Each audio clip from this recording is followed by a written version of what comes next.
Dear students, मैं आज की वीडियो में माध्यमिक राइटिंग स्किल्स के कुछ इंपॉर्टेंट कैटेगरी को बताने वाला हूं, जो आने वाले माध्यमिक परीक्षा 2025 के लिए बहुत ही इंपॉर्टेंट है। और मैं साथ ही साथ ये भी बताऊंगा कि कौन कौन राइटिंग स्किल्स आप लोगों को नहीं पढ़नी है और कौन कौन ज्यादा पढ़नी है। ये सारी चीज मैं इस वीडियो में बताऊंगा। इससे पहले मैं और एक वीडियो बनाया है इंपॉर्टेंट राइटिंग स्किल्स पर, जो पेपर वाले क्वेश्चन है, जिस तरह से एग्जाम में पूछे जाते हैं उस तरह का ही मैं ऑल्टरनेटिव या फिर कह सकते हैं उसी से रिलेटेड कुछ मैं इंपॉर्टेंट राइटिंग स्किल्स को बताया हूं। और उसका जो है साथ ही साथ जो है टिप्स भी बताया हूं, साथ ही साथ उसको जो है इजीली टिप्स भी बताया है कि कैसे उसको आसानी से किया जा सकता है। और जो ज़्यादा ज़रूरी है मैं उस साथ ही साथ हर कैटेगरी में वो डिस्कस किया है। तो वो वीडियो आप लोग जाके देख सकते हैं, चैनल में ऑलरेडी अपलोडेड है और पब्लिक भी है, आप लोग जाके देख सकते हैं। तो चलिए आज की वीडियो को हम देखेंगे क्या क्या इंपॉर्टेंट कैटेगरी है। जैसे कि आप लोगों को पता है कि राइटिंग स्किल्स में ज़्यादा कुछ जो है इंपॉर्टेंट या फिर सिलेबस राइटिंग स्किल्स का नहीं होता है, सिर्फ क्या होता है कैटेगरी होता है कि किन किन कैटेगरी से माध्यमिक परीक्षा 2025 में पूछा जाएगा या फिर किसी माध्यमिक परीक्षा में पूछा जा सकता है। और एक चीज़, आप लोग अगर रिस्क लेना नहीं चाहते तो मैं उस तरह की वीडियो लेकर आया हूं जो आप लोग जो चाहते हो कि मेरा पूरा का पूरा नंबर मिले, मुझे जो है पूरा 100% मार्क्स मिले या फिर कह सकते हैं पूरे 90 मार्क्स जो है मिले, उनके लिए मैं ये वीडियो लेके आया हूं। तो चलिए देखते हैं, शुरू करते हैं। और वो क्या चीज़ है जो आप लोग को ज़्यादा पढ़ना है और ये भी देखना है कि क्या नहीं पढ़ना है। तो सबसे पहले हम लोग देख लेते हैं जो ज़्यादा जरूरी है, क्या नहीं करना है। तो क्या नहीं करना है आप लोग देख पा रहे हैं। जैसे कि आप लोग को पता है माध्यमिक 2024 में जो पूछा गया था, जो कैटेगरी राइटिंग स्किल की पूछा गया था, तो देखिए क्या क्या है वो। नंबर 1 पे देखिए, आप लोग देख पा रहे हैं पर्सनल लेटर। जैसे ब्रदर, फादर, फ्रेंड, सिस्टर, इनको जो लिखते हैं वो लेटर है पर्सनल लेटर, क्योंकि पर्सनल लोगों को लिखते हैं। तो ये पर्सनल लेटर जो है आ चुका है, ये आप लोग को बिल्कुल ही नहीं पढ़ना है। नेक्स्ट क्वेश्चन है रिपोर्ट राइटिंग, जो ज्यादा इंपॉर्टेंट थे लेकिन ये आ चुका है इस बार। तो अब अगले बार जो मतलब जो इस बार होने वाला है आने वाले माध्यमिक परीक्षा 2025 के लिए, तो उसके लिए आप लोगों को नहीं पढ़ना है ये।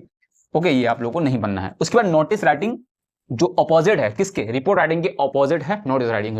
नोटिस राइटिंग के अपोजिट है रिपोर्ट राइटिंग। जब कोई चीज हो जाती है तब उस वक्त उसके बारे में जब हम लिखते हैं वो रिपोर्ट राइटिंग, जो होने वाला होता है वो लिखते हैं नोटिस राइटिंग। ये दोनों आ चुका है और पर्सनल लेटर भी आ चुका है। तो अब सवाल आता है कि कौन कौन से या किस किस कैटेगरी को, राइटिंग स्किल की किस किस कैटेगरी को हम लोग को ज्यादा पढ़ना है। और मैं यहां पर बताऊंगा कि यहां पर वो कौन सी कैटेगरी है। तो चलिए देखते हैं। तो आप लोग देख पा रहे हैं सबसे ज्यादा जो इंपॉर्टेंट है वो है प्रोसेस राइटिंग।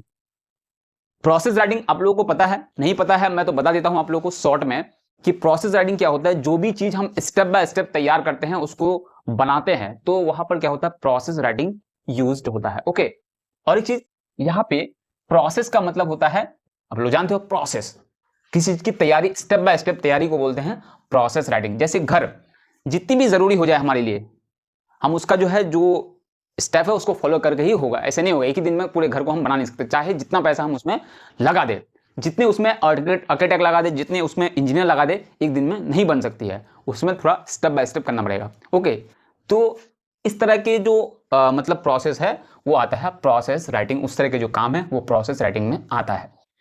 ओके, दूसरी कैटेगरी है बायोग्राफी राइटिंग, बहुत ही इंपॉर्टेंट है। बायोग्राफी आप लोगों को पता है, किसी के लाइफस्टाइल के बारे में लिखते हैं तो बायोग्राफी, खुद के लाइफ में बारे में खुद लिखते हैं तो ऑटोबायोग्राफी।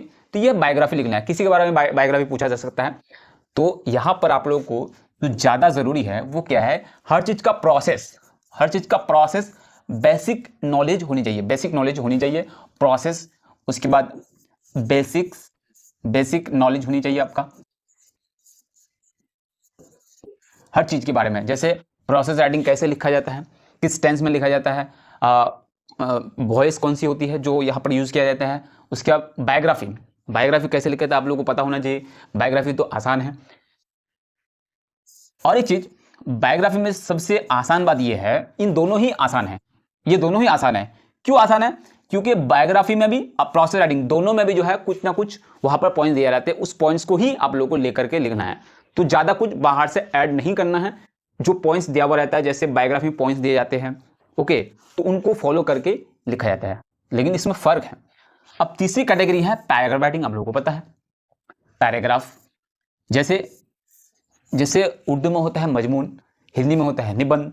ओके, तो पैराग्राफ कैसे लिखा जाता है आप लोगों को पता है, किसी पर्टिकुलर चीज के बारे में लिखते हैं तो उसको पैराग्राफ। अब चौथी कैटेगरी क्या है, एडिटोरियल लेटर। क्या है, एडिटोरियल लेटर, जो एडिटर को लिखते हैं। अब सवाल आता है कि ये क्वेश्चन कैसे समझेंगे कि ये एडिटोरियल लेटर है। जब भी आप लोग क्वेश्चन में देखेंगे write a letter to the editor, जब भी आप क्वेश्चन में ये लिखा पाएंगे क्या, write a letter to the editor, ऐसा नहीं रहेगा वहां पे राइट एडिटोरियल लेटर, ऐसा नहीं रहेगा, वहां पर क्या रहेगा, write a letter to the editor. तो समझ लेना है वो क्या है, एडिटोरियल लेटर, ठीक है। और स्टोरी राइटिंग, स्टोरी तो पता है, स्टोरी जो पास्ट में हो चुका है उनको बोलते हैं स्टोरी, कहानी। जैसे हिस्टोरी, हिस्टोरी में क्या है, स्टोरी है। देखिए हिस्टोरी में क्या है, स्टोरी है। स्टोरी का मतलब हिस्ट्री में जैसे कहानियां होती है, उसी तरह से स्टोरी राइटिंग में क्या है, कहानियां होती है। जो पास्ट में हो चुका है उसी को हम स्टोरी बोलते हैं। तो यहाँ पर स्टोरी राइटिंग आप समझ में आ गया ना, पास्ट में लिखा जाता है। और ये भी चीज मैंने बताया है अगली वाली वीडियो में कि स्टोरी राइटिंग कैसे लिखा जाता है, प्रोसेस राइटिंग कैसे लिखा जाता है, मैं शॉर्ट में कुछ ट्रिक्स बताया, आप लोग जाके देख सकते हो उस वीडियो को। तो स्टोरी मतलब इसमें जो है कहानी है, तो इसमें सीधी बात ये है कि इसमें पास्ट टेंस में लिखा जाता है क्योंकि जो पास्ट की बात है ये, और पास्ट इंडेफिनिट टेंस को यूज किया जाता है ज्यादातर। अब आप लोग को टेंस अगर नहीं पता है तो क्या लिखेंगे आप लोग, subject plus verb two plus object, इस तरह से इसी फॉर्मेट में आप लोगों को स्टोरी राइटिंग को लिखना है। क्या, subject plus verb two plus object. कुछ कुछ सेंटेंस जो होता है वो पास्ट इम्परफेक्ट या फिर पास्ट कंटिन्यूअस भी होता है। वो क्या रूल है, वो भी आप लोगों को ज्यादा टेंशन लेना है। सब्जेक्ट, उसके बाद was, were plus verb four plus object, इस तरह से यूज करना है। जैसे I was going to school, they were going to school, इस तरह से ये सेंटेंस होगा इसी फॉर्मेट से। लेकिन ज्यादातर जो सेंटेंस होता है वो होता है subject plus verb two plus object, story writing. अब देखिए एप्लीकेशन लेटर, एप्लीकेशन लेटर वो होता है जो हेडमास्टर को या प्रिंसिपल को जो लिखते हैं उसको हेडमास्टर, उसी तरह का लेटर को बोलेंगे एप्लीकेशन। जो किसी चीज के लिए हम एप्लीकेबल अप्लाई करते हैं तो उसको बोलते हैं एप्लीकेशन लेटर। ओके, तो ये कैटेगरी है जो आप लोगों को पढ़ना है आने वाले मध्य परीक्षा 2025 के लिए। अब जरूरी है कि इन चीजों में हम राइटिंग स्किल में कैसे ज्यादा से ज्यादा मार्क्स कैरी करें, एक बहुत बड़ा क्वेश्चन है ये। तो क्या किस चीज पर ध्यान देना है, वो चीज है प्रोसेस पे, मतलब हर चीज की प्रोसेस पे जो है ध्यान देना है। हर चीज की जो है बेसिक नॉलेज है उन पर ध्यान देना है। जैसे कि प्रोसेस राइटिंग कैसे लिखा जाता है, डिस्क्राइबिंग राइटिंग भी बोलते हैं इसको। प्रोसेस राइटिंग कैसे लिखा जाता है, कैसे हीडिंग कैसे लिखते हैं, सेंटेंस को जोड़ते कैसे हैं, किस टेंस में लिखा जाता है। अगर ये चीज आप लोगों को पता है तो इससे ज्यादा इजी कोई चीज नहीं है। क्यों, क्योंकि इसमें जो है आप लोगों को क्या दिया जाएगा, हिंट्स दिए जाएंगे, कुछ पॉइंट्स दिए जाएंगे जिनको फॉलो करके आप लोगों को लिखना है। सेम टू सेम बायोग्राफी है, लेकिन इसका जो है पैटर्न है या फिर कह सकते हैं इसका जो डायनामिक है वो अलग है। किससे, प्रोसेस राइटिंग। ये बिल्कुल आपस में जो दूर दूर तक लेना देना नहीं है। तो ये प्रेजेंट टेंस में लिखा जाता है। और ये बायोग्राफी जो है कोई इंसान जो जिंदा है, लेकिन ज्यादातर ऐसे इंसान के बारे में बायोग्राफी हम आता है एग्जाम में जो ज्यादातर डेड हैं, जो मर चुके हैं, उन लोगों के बारे में। और जिन लोगों के बारे में लिखने आएगा वो जिंदा है तो आप लोगों को पता ही हो ऑब्वियसली, जैसे विराट कोहली के बारे में, सचिन तेंदुलकर के बारे में। ओके, तो ये चीज आप लोगों को ध्यान देना है। पैराग्राफ तो आप लोगों को पता है प्रेजेंटेशन में लिखा जाता है। एडिटोरियल लेटर, ये भी मैंने बताया, जो एडिटर को लिखते किसी पर्टिकुलर प्रॉब्लम को बताने के लिए, उसको लोगों को अवेयरनेस कराने के लिए। स्टोरी राइटिंग, स्टोरी क्या है, स्टोरी आप लोगों को बताया जो पास्ट में हो गया है उसके बारे में लिखते हैं। उसमें टाइटल होता है, उसके मॉरल होता है कि उस स्टोरी से क्या सीखे हम लोग। एप्लीकेशन, ये भी बताया मैंने, जो हेडमास्टर को प्रिंसिपल को लिखते हैं तो उनको बोलते हैं एप्लीकेशन लेटर। ओके, तो ये सारे इंपॉर्टेंट है। तो ये सारे इंपॉर्टेंट जो कैटेगरी है इनसे हमने क्या किया, हमारी टीम ने नोट्स तैयार किया है जो बहुत ही इंपॉर्टेंट है आने वाले मध्य परीक्षा के लिए, और मिनिमम प्राइस में आप लोगों को मिल सकता अगर आप लोग लेना चाहते हैं।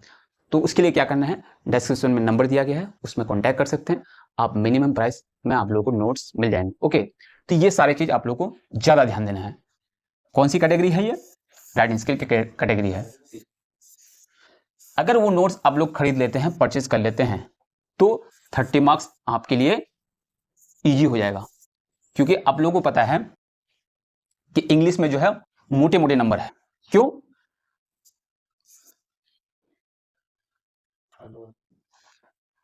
वो क्या है, मोटे मोटे नंबर क्या है, जो बुक है इंग्लिश, जो टेक्स्ट बुक है, या फिर कह सकते हैं सीन, या फिर कह सकते हैं प्रोज एंड पोएम्स, तो इससे आप लोगों को मार्क्स जो मिलेंगे 20 मार्क्स, मोटे मोटे नंबर है, 20 मार्क्स मिलेंगे। उसके बाद दूसरा जो मोटा नंबर है वो क्या है, वो अनसीन, उसमें मार्क्स मिलेंगे आप लोगों को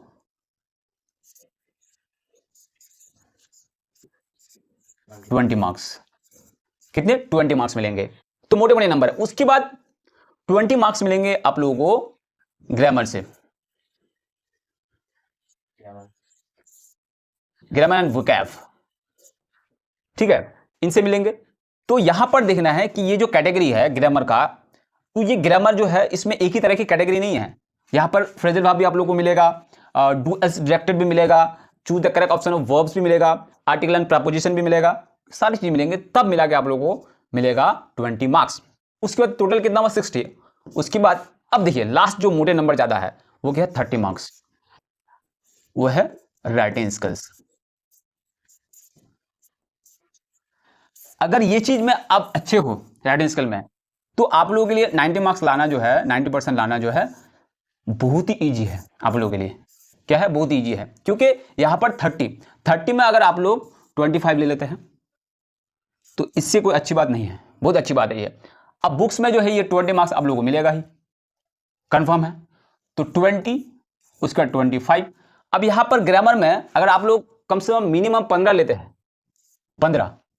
अब यहां पर जो 15 ग्रामर में हो गया, और यहां पर जो अनसीन है, अनसीन भी बहुत इजी है, क्योंकि पूरे बुक से यहां पर 20 मार्क्स, लेकिन अकेले अनसीन पैसेज जो है उनसे मिलेगा आप लोगों को 20 मार्क्स। तो 20 में से मान लेते हैं 15 मिनिमम। तो यहां पर देखिए मैं मिनिमम पकड़ा, तो ज्यादा भी हो सकता है। तो कितना होगा आप लोग बताइए कमेंट करके। इस तरह से जो अगर करेंगे तो क्या होगा, आप लोगों को मार्क्स ज्यादा मिलेगा। तो जरूरी कहां पे है, आप लोगों को राइटिंग स्किल पे ज्यादा ध्यान देना है। यहां पर 30 नंबर है, 3 राइटिंग स्किल रहेगा, तीनों को आप लोगों को करना है। हर एक जो है 10 मार्क्स, हर एक क्वेश्चन में जो है 10 मार्क्स मिलेगा आप लोगों को। ओके, तो इस तरह से आप लोग अगर आप लोग करते हैं, ये समझ करके, चार्ट को समझ करके, तो आप लोगों के लिए मुश्किल नहीं है 90 मार्क्स लाना। अगर आप लोग और अच्छा कर पाएंगे तो यहाँ पर जैसे कि 20 मार्क्स पूरा ले सकते हैं, यहाँ पर 20 मार्क्स ले सकते हैं, यहाँ पर 30 मार्क्स ले सकते हैं। तो जरूरी है कि राइटिंग स्किल में आप लोगों को अच्छा होना होगा, और उसकी जो मेथड एंड टिप्स है वो आप लोगों को जानना है। ओके, तो आई होप सारी चीज़ें आप लोगों के लिए क्लियर हो गया। तो मिलते हैं नेक्स्ट वीडियो में।